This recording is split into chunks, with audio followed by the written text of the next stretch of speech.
আসসালামু আলাইকুম। যে যেখান থেকে আমার ভিডিওটি কন্টিনিউ করছেন, আশা করছি সবাই ভালো আছেন। আমিও আলহামদুলিল্লাহ ভালো আছি। আজকে আবারও একটা নতুন রেসিপি নিয়ে আপনাদের সামনে হাজির হলাম। অবশ্যই আপনাদের ভালো লাগবে। খুবই সিম্পল একটা রেসিপি, যারা নতুন রাঁধুনি তাদের খুবই কাজে দেবে। বেগুন আলু দিয়ে কাতলা মাছের ঝোল। যারা পাকা রাঁধুনি তারা তো জানেই কিভাবে আলু বেগুন দিয়ে কাতলা মাছের ঝোল করতে হয়, কিন্তু যারা একদমই রান্নায় তেমন পারদর্শী নয়, কেবল রান্না শুরু করেছে, তাদের জন্য আজকের রেসিপি। তো চলুন শুরু করি কাতলা মাছের ঝোল।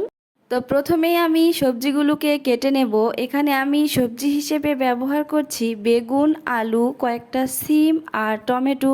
আমি কিন্তু আমার পছন্দ মতো সবজিগুলোকে সাইজ করে কেটে নিয়েছি। আপনারা আপনাদের পছন্দ মতো কেটে নেবেন। সবজিগুলো কেটে সুন্দর করে পানি দিয়ে ধুয়ে পরিষ্কার করে নিয়েছি। আর এখানে আমি নিয়েছি কাতলা মাছের 5টা টুকরা।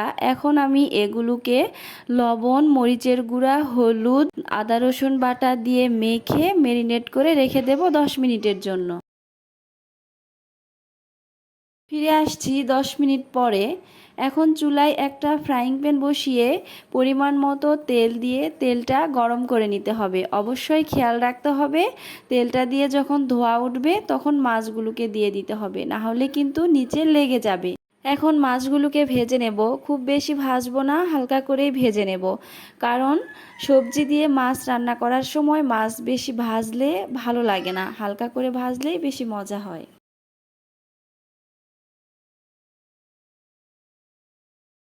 তো আমার মাছগুলো ভাজা হয়ে গেছে, এখন আমি ঝোলটা রান্না করে নেব। মাছ ভাজা যে তেল ছিল এর মধ্যে আমি এখন পেঁয়াজ আর কাঁচামরিচ দিয়ে দেব। এখানে আমি একটা বড় সাইজের পেঁয়াজ আর 4-5টার মতো কাঁচামরিচ কেটে নিয়েছি। এখন পেঁয়াজ কাঁচামরিচ একটু ভেজে নিয়ে এর মধ্যে একটু পানি দিয়ে এর মধ্যে আদা রসুন বাটা, হলুদের গুঁড়া, মরিচের গুঁড়া, পরিমাণ মতো লবণ আর ধনিয়ার গুঁড়া দিয়ে মশলাগুলো একটু কষিয়ে নেব। পানি দেওয়ার কারণ হচ্ছে মশলাগুলো যাতে পুড়ে না যায়।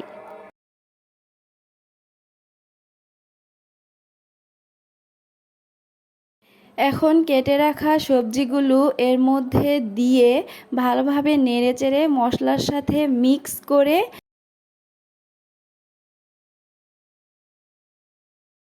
ঢাকনা দিয়ে ঢেকে 5 মিনিট কষিয়ে নেব।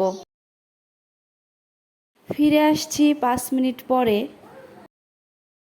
ঢাকনা তুলে আবারও একটু নেড়েচেড়ে কেটে রাখা টমেটো অ্যাড করে দিয়ে আবারও ঢাকনা দিয়ে ঢেকে আরও 5 মিনিট কষিয়ে নেব। 5 মিনিট পরে ঢাকনা তুলে একটু নেড়েচেড়ে ঝোলের জন্য পানি দিয়ে দেব। পানির পরিমাণটা একটু বেশি করেই দেব, যাতে সবজিটাও সেদ্ধ হয় আর পরিমাণ মতো যাতে আমি ঝোলও রাখতে পারি। আমার 2 কাপ পানি লেগেছে। এরপরে আমি ঢাকনা দিয়ে ঢেকে আরও 10 মিনিট রান্না করে নিয়েছি।